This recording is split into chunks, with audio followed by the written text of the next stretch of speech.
Good morning, beloveds, and welcome to Merkaba Temple Online. We are coming to you live from the ArcherShaw River Temple in the beautiful mountain jungles of Puerto Vallarta, Mexico, and connecting with our spiritual family all over the world. So wherever you're joining us from today, welcome home. Before we begin, let's take a moment to arrive.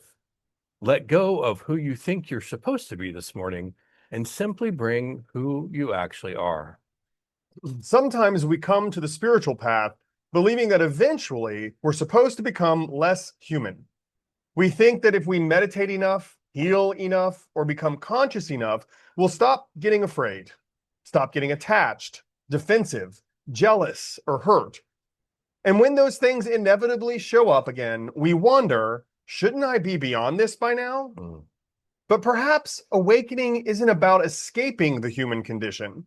Perhaps it's about learning how to meet our humanity with greater awareness and compassion. I love that because there is a tremendous freedom in realizing that we don't have to become some perfected spiritual version of ourselves. We can be awake and still have a bad day.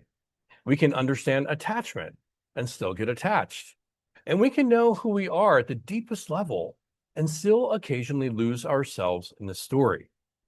And that's just part of being here. So take a deep breath and give yourself permission to simply be here. You don't have to fix yourself this morning. You don't have to prove anything. Just bring your whole beautiful, complicated humanity into this space. Welcome to Merkaba Temple. Welcome home. Welcome home. So as we always do, we begin by tuning the field. The Adi mantra comes to us through the Kundalini yoga tradition. It is an invocation, a sacred bow to the divine wisdom and the divine teacher within and without. The mantra is Ong Namo Guru Dev Namo. It means I bow to the divine wisdom, I bow to the divine teacher within. If you know the mantra, please sing with us. If it is new to you, simply breathe, listen, and receive. The words can be found in the chat. We will begin by taking 3 slow, deep breaths together, and on the 4th breath, we'll chant Ong Namo Gurudev Namo 3 times. So let's rub our hands together, activating the left hemisphere of the brain, building that fire, that heat. I feel it. I feel it. Yeah. It's good. Bringing hands to heart center, taking a deep breath in, and release. Deep breath in. And release.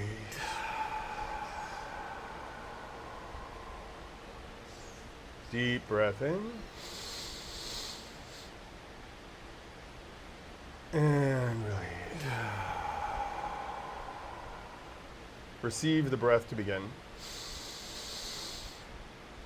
Om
Divine light in us, through us, and as us. As we gather this morning, help us release the pressure to become anything other than what we are.